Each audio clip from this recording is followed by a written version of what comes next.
आप सभी को फिर से एक बार एक नए वीडियो में स्वागत है। तो इस वीडियो में हम लोग प्रश्नावली 12.1 का प्रश्न संख्या 6 का हल करेंगे। तो देखिए प्रश्न में क्या पूछा गया है। दवा के एक कैप्सूल एक बेलन का आकार का है जिसके दोनों सिरों पर एक एक अर्धगोला लगा हुआ है। पूरे कैप्सूल की लंबाई 14 मिलीमीटर है और उसका व्यास 5 मिलीमीटर है। इसका पृष्ठीय क्षेत्रफल ज्ञात कीजिए।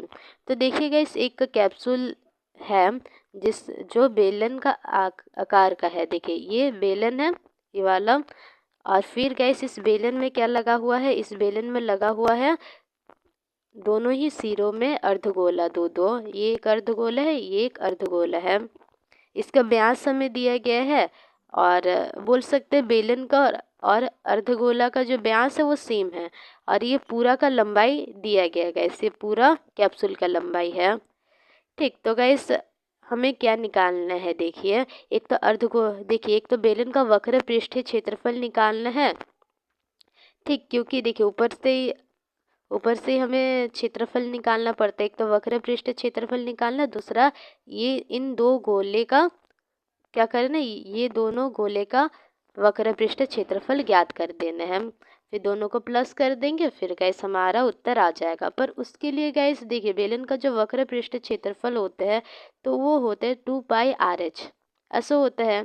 तो गैस यहाँ पर पूरा कैप्सूल का ऊंचाई दिया गया है और हमें चाहिए बेलन का ऊंचाई। तो कैसे कर सकते हैं, सबसे पहले तो ये दोनों अर्धगोला का त्रिज्या निकालते हैं और फिर दोनों त्रिज्या को इससे माइनस कर देंगे तो निकल जाएगा। ठीक, तो देखिए सॉल्यूशन त्रिज्या लिखते बस, क्योंकि ये अर्धगोला का भी त्रिज्या है और ऊपर से बेलन का भी त्रिज्या है। तो ये हो जाएगा व्यास इतना था। ठीक, आप लोग व्यास इतना लिख सकते हैं, फिर त्रिज्या लिख सकते हैं। तो 5/2 मिलीमीटर हो जाएगा। मतलब गाइस यहाँ से इतना दूर क्या है, 5/2 मिलीमीटर है। तो यहाँ से इतना दूर भी सेम रहता है, क्योंकि एक वृत्त में क्या होता है गाइस, यहाँ पर भी सेम रहेगा यहाँ पर भी सेम रहेगा, इसी को त्रिज्या कहते हैं ना। तो ऐसा हमें देखने को मिलता है। और इस तरफ भी गाइस वैसे ही ये वाला भी सेम ही रहेगा, 5/2 मिलीमीटर है, और यहाँ पर भी गैस उतना ही रहेगा 5/2 मिलीमीटर। ठीक, वैसे गैस ड्राइंग पे नहीं जाने, क्योंकि ड्राइंग को देखने से लग नहीं रहा है कि सेम है बोलकर। ठीक, फिर देखिए तो अभी हम लोग क्या करेंगे, इस बेलन का यहाँ से यहाँ तक का जो ऊंचाई है इसको निकालने के लिए हम लोग क्या कर सकते हैं गाइस, ये दोनों को प्लस करके घटा देंगे। देखिए इतना हिस्सा घटेगा फिर इतना हिस्सा घटेगा इस तरफ से, फिर हमें मिल जाएगा क्या, बेलन का ऊंचाई, सॉरी बेलन का लंबाई या फिर ऊंचाई दोनों कह सकते हैं ना।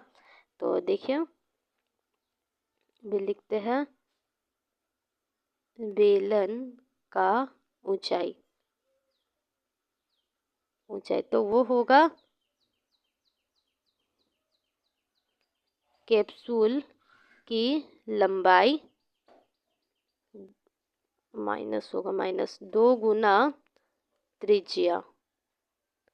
2 गुना त्रिज्या क्यों लिखेगा, इस तरफ का भी त्रिज्या घटेगा और इस तरफ का भी घट जाएगा इससे, इस कारण। तो कैप्सूल का लंबाई कितना है, 14 मिलीमीटर है, -2, इसको ब्रैकेट में रखते हैं ना। तो 2 गुना 5/2 मिलीमीटर, तो 2 से 2 कैंसल, 14 से 5 जाएगा तो कितना बचेगा, तो बचेगा 9 मिलीमीटर। तो मतलब जो बेलन का ऊंचाई है गाइस तो वो आ गया 9 मिलीमीटर। तो अभी हम लोग निकाल सकते हैं तो कैप्सूल का क्षेत्रफल,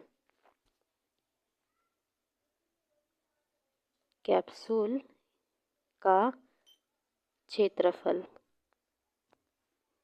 तो गाइस देखिए ये क्या हो जाएगा, बेलन का वक्र पृष्ठ क्षेत्रफल, बेलन का वक्र पृष्ठीय क्षेत्रफल, फिर -2 गुना, सॉरी माइनस तो नहीं प्लस होगा, क्योंकि प्लस करें ना बेलन का इतना सा क्षेत्रफल आ जाएगा, ये वाला अर्धगोला का वक्र पृष्ठ क्षेत्रफल प्लस ये वाला अर्धगोला का वक्र पृष्ठ क्षेत्रफल। और गैस हम लोग वक्र पृष्ठ क्षेत्रफल इसी कारण निकाल रहे। देखिए अगर हमें मान लेते हैं इस कैप्सूल को पेंट करना रहता तो हम लोग ऊपर ऊपर करते हैं, इस कैप्सूल का अंदर में तो नहीं करेंगे, यहाँ पर भी कर दे, ऐसा तो नहीं होता है, ऊपर में ही करेंगे। तो बेलन का फिर अर्धगोला का ये वाला भाग, फिर ये वाला भाग, फिर नीचे वाला भाग, ऐसे पेंट कराएगा। तो देखिए 2 गुना अर्धगोला का वक्र पृष्ठीय क्षेत्रफल, अर्धगोला का वक्र पृष्ठीय क्षेत्रफल हो गया। तो बेलन का जो क्षेत्रफल है तो वो होता है 2πr/h प्लस 2 गुना 2πr²। तो यहाँ पर ऐसा हमें देखने को मिल गया गाइस। तो देखिए हम लोग क्या कॉमन निकाल सकते हैं, ये जो 2πr² है तो इसको लिख सकते हैं 2πr गुना r। तो गाइस 2πr हम लोग कॉमन निकालेंगे दोनों तरफ से, तो निकाल दें। यहाँ पर h बचा, कॉमन ने भी निकाल कर बनाया जा सकता है। और फिर यहाँ पर 2r बच गया, 2r और 2πr, हाँ ठीक है। तो यहाँ पर 22/7, फिर जो त्रिज्या है 5/2 आया था, और ऊंचाई गाइस आया था 9, और जो त्रिज्या है 2 गुना 5/2। तो गाइस गुना भाग पहले किया जाता है, तो 2 से 2 कैंसिल हो गया। और यहाँ पर देखिए 2 से 2 कैंसिल, तो 27/7 गुना 5, और यहाँ पर 9 + 5 कितना हो जाएगा, ये लिखते हैं 9 + 5। तो गाइस यहाँ पर देखिए 9 + 5 हो जाता है 14, और यहाँ पर कुछ नहीं मतलब गुना है 14, ठीक। तो यहाँ से 2 बार में कट गया। फिर यहाँ पर देखिए 5 2 10 और 10 तो 220 मिलीमीटर स्क्वायर। क्षेत्रफल वर्ग में निकलता है तो यूनिट हो जाएगा मिलीमीटर स्क्वायर, ठीक 220। तो ये इसका उत्तर।